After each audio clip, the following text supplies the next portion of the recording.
Do you think there's a lot of criticism around the manager and spending money and buying players? I mean, is that a massive error on their part, or do you can you understand where they've come from? I think it is a mistake. When you look at the building of the squad, the balance of the squad, everyone talks about January, and they should have done something in January. I'd go back further than that. I'd look at the summer. I'd say, what did they bring in? What did they spend their money on? They spent quite a lot of money on Calafiori, a left back, in a position where they had players, and also Myles Lewis Skelly has really come through and done tremendously well. And then they spent a lot of money on Mikel Moreno, who I think was not the right profile of midfield player in terms of, it's not a great investment. He was like 27, 28. There's not really big value there in the future. But also, with respect to him, he's kind of a functional midfield player. He's not a creator. And I think what we've seen with Arsenal a bit is that the creative responsibility has fallen primarily to Martin Odegaard.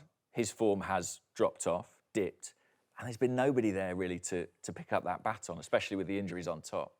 So I think the squad was constructed a little bit wrong. I think if there'd been more emphasis on the attack, I think Arsenal would be in a better position now.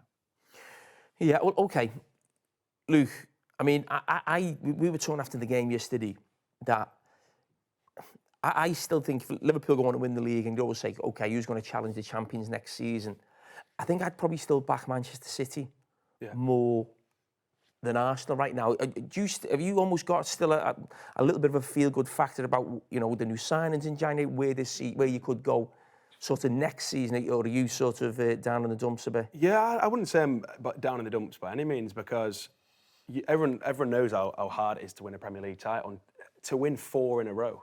I mean, there's a reason it's never been done before. Pep said recently he doesn't think it'll ever be done again. Did you notice City put that on the thing yesterday? Yeah, I think we're well within our own right to do that as well. Do you know what I mean? 6 in 7 years. I don't think some City fans will be very reactionary on social media, stuff like that, and that's what everyone sees at the end of the day in this era. But I'm not down in the dumps at all. I was a bit down in the dumps when we won 1 in 13, but I think we've come on a bit since then. It's not been amazing. The Real Madrid game, as I said, I don't think many fans had much confidence for that.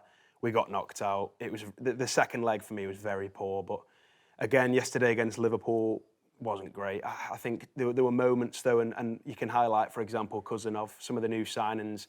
I think we basically just got to use this rest of the season as almost like a springboard into next year. Like you said, we'll probably invest more in the summer. There's going to be a lot of players that leave, and I don't think it's unfair to say that we will challenge for the title next season.